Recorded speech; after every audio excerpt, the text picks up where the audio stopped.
उसने कैसे हमारे आदर्श पुरुषों के बारे में ऐसे बोल दिया, वीर योद्धाओं के बारे में बोल दिया, उसकी औकात कैसे हो गई। संभल में जब होता है तब तुम उन पत्थरबाजों को मासूम बताते हो, 5 लाख रुपए देने की बात करते हो। ये दोगलापन लाते कहां से ये लोग। कन्हैयालाल दर्जी की गर्दन क्यों काटी गई थी और हमारे वीर पुरुषों का तुम अपमान करो, हमारे युवा विरोध प्रदर्शन भी ना करें। ये संबल वालों को मासूम बताएंगे और हमारे वीर युवाओं को ये गुंडा बताएंगे। इसको दलित बनाम सवर्ण बनाने की कोशिश कर रहा है, जिससे कि हिंदू बटा रहे। अब ये समझने की बात उन दलितों के लिए है। इसके पुरखे भी राणा सांगा जी के साथ, राणा उदय सिंह जी के साथ, राणा महाराणा प्रताप जी के साथ, राणा अमर सिंह जी के साथ कंधे से कंधा मिलाकर जो भील भाई भी लड़े थे, वो भी तो दलित ही थे ना। रामजी लाल सुमन को तत्काल प्रभाव से संसद से निलंबित किया जाना चाहिए और उसके ऊपर FIR होनी चाहिए, उसको जेल डालना चाहिए, उसके ऊपर NSA लगना चाहिए। भाई साहब, वो खुद सांप्रदायिक दंगा भड़काने की कोशिश करी है उसने। डंके की चोट पर करणी सेना के साथ खड़ा हूँ, तमाम क्षत्रिय समाज के साथ खड़ा हूँ और अब हम अपने वीर पुरोधाओं का, अपने वीर योद्धाओं का अपमान नहीं सहेंगे।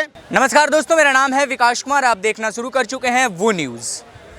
आगरा में सपा सांसद रामजी लाल सुमन के घर पर पथराव का मामला सामने आया। मामला था पार्लियामेंट में, जब रामजी लाल सुमन ने राणा सांगा को गद्दार बताया। उसके बाद आगरा में उनके घर को घेरने के लिए लोग पहुंचे थे और उसी बीच ये मामला सामने आया कि तोड़फोड़ हुई, पत्थरबाजी हुई। अब अखिलेश यादव आरोप लगा रहे हैं कि वो दलित थे, इसलिए उनके घर पर हमला किया गया। लेते हैं लोगों की क्या राय रखेंगे। सबसे पहले रामजी लाल सुमन ने जो बयान दिया था पार्लियामेंट में, उसके ऊपर आपकी क्या राय? सर, बहुत ही निंदनीय, बहुत ही घटिया बयान था। रामजी लाल सुमन जैसे 2 कौड़ी का व्यक्ति हमारे महापुरुषों पर, हमारे वीर योद्धाओं पर इस तरीके की टिप्पणी करता है, ये दुर्भाग्यपूर्ण है कि संसद के अंदर में करता है और उसके ऊपर पे अभी तक कार्यवाही नहीं हुई, उसको निलंबित नहीं किया गया। ये उससे भी ज़्यादा दुर्भाग्यपूर्ण है।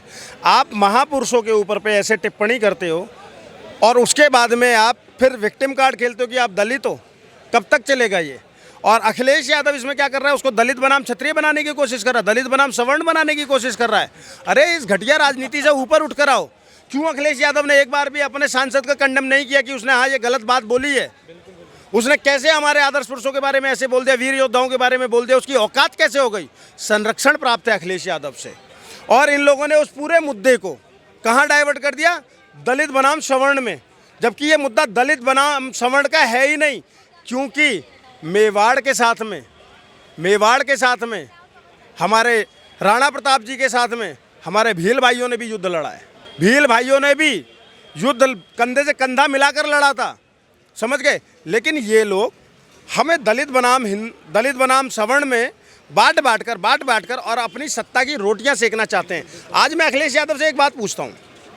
आप तमाम जगह ट्विटर से लेके इंस्टा पे सब जगह देख रहे होंगे कि उन लड़कों के ऊपर पे लाठी चार्ज हुई जो वहाँ पर करणी सेना के गए हमारे वीर। मैं वीर बोलता हूँ उनको। क्यों बोल रहा हूँ वीर? देशभक्त हैं। क्यों बोल रहा हूँ उनको वीर?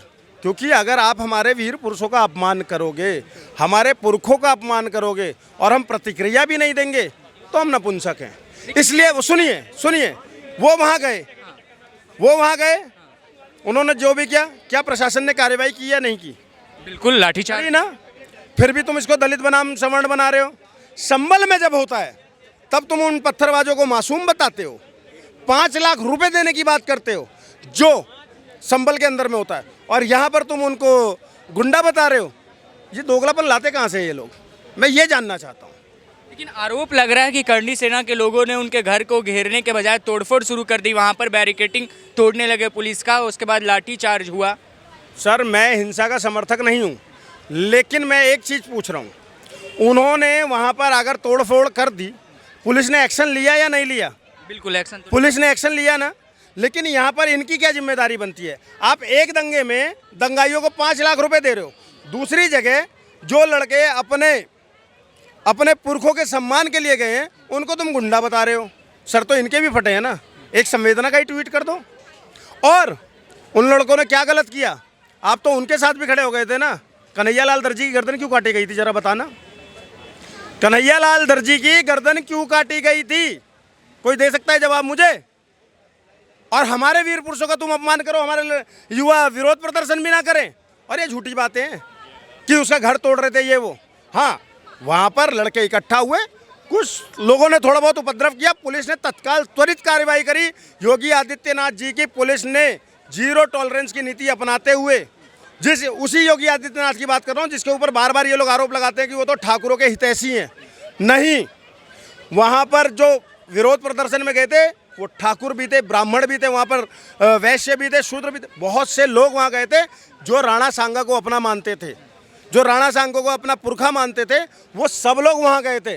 और वहाँ पर त्वरित कार्रवाई करते हुए पुलिस ने उनको कार्रवाई की या नहीं की? बिल्कुल करी। तो उनमें भेद नहीं है, लेकिन इनमें भेद है। ये संबल वालों को मासूम बताएंगे और हमारे वीर युवाओं को ये गुंडा बताएंगे। ऐसे नहीं चलेगा साहब। ऐसी चीज़ों को जातिवाद में कन्वर्ट करने की कोशिश करना, राजनीति खेलने की, ट्रम्प कार्ड खेलने की कोशिश करना, दलित कार्ड खेलने की कोशिश करना कितना सही लगता है? यही तो मैं बोलना चाह रहा हूँ ना साहब, यही तो पॉइंट मैंने अभी जो बोला। अखिलेश यादव इसको बहुत ही स्मार्टली इसको दलित बनाम सवर्ण बनाने की कोशिश कर रहा है, जिससे कि हिंदू बटा रहे, अब ये समझने की बात उन दलितों के लिए है, उन्हीं दलितों के लिए जिसके पुरखे भी राणा सांगा जी के साथ, राणा उदय सिंह जी के साथ, राणा महाराणा प्रताप जी के साथ, राणा अमर सिंह जी के साथ कंधे से कंधा मिलाकर जो भील भाई भी लड़े थे, वो भी तो दलित ही थे ना। अकॉर्डिंग होनी चाहिए रामजी लाल सुमन के? रामजी लाल सुमन को तत्काल प्रभाव से संसद से निलंबित किया जाना चाहिए, तत्काल प्रभाव से, और उसके ऊपर FIR होनी चाहिए। उसने हमारे महापुरुष के बारे में ऐसी बात बोली है, उसको जेल डालना चाहिए। इससे कम पर बात नहीं बननी चाहिए, क्योंकि रामजी लाल ने एक ऐसा मुद्दा, उसके ऊपर NSA लगना चाहिए भाई साहब। वो खुद सांप्रदायिक दंगा भड़काने की कोशिश करी है उसने क्षत्रिय समाज को, ब्राह्मण समाज को, वैश्य समाज को भड़काने की कोशिश करी है। और अखिलेश यादव आज ये बोल रहा है कि दलित थे इसलिए उनके घर को तोड़ा गया। JNU के अंदर में ब्राह्मण, बनिया और ठाकुर के नाम के गंदे गाली बककर नारे लगाए जा रहे थे। अखिलेश यादव का मुंह सिल गया था।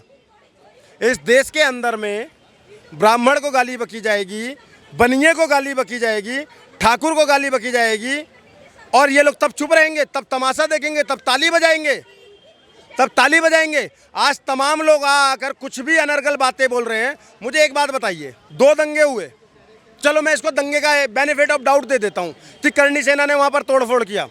अभी नागपुर रिसेंट है, नागपुर के अंदर में आगजनी हुई, गाड़ियाँ तोड़ी गई, बहुत कुछ तोड़ा गया। इन लड़कों ने क्या किसी और को नुकसान पहुँचाया? रामजी लाल के घर पर गए थे, वहाँ विरोध प्रदर्शन करने के अलावा क्या उसके किसी पड़ोसी का भी नुकसान किया? क्या नहीं किया ना। लेकिन इनको तुम दंगाई बता रहे हो। और जिन्होंने चुन कर हिंदुओं की गाड़ी जलाई नागपुर में, और हवाला क्या दिया कि उस पर कुरान की आयतें लिखी हुई थी, औरंगजेब की वो जलाने गए थे, इसलिए हमने ये कर दिया। उनको आप क्लीन चिट दे दोगे क्योंकि औरंगजेब का कर रहा है। मेरे राणा सांगा को बोलोगे, मेरे महाराणा प्रताप को बोलोगे, मेरे शिवाजी महाराज को बोलोगे, हम प्रतिक्रिया भी ना दें? इस देश के अंदर में 2 कानून है क्या? इस देश के अंदर में 2 कानून है? बिल्कुल। फिर मैं डंके की चोट पर करणी सेना के साथ खड़ा हूं, तमाम क्षत्रिय समाज के साथ खड़ा हूं। पूरा देश खड़ा है, समझ गए? पूरा देश खड़ा है। हाँ बिल्कुल, पूरा देश खड़ा है। मैं वही बोल रहा हूं, हम लोग एक हैं, और अब हम अपने वीर पुरोधाओं का, अपने वीर योद्धाओं का अपमान नहीं सहेंगे। या तो तत्काल प्रभाव से रामजी लाल सुमन के ऊपर त्वरित कार्रवाई करके निलंबित किया जाए, नहीं तो अगला एक्शन जो भी सवर्ण 36 बिरादरी मिलकर लेगी, उसमें हम सब साथ खड़े हैं।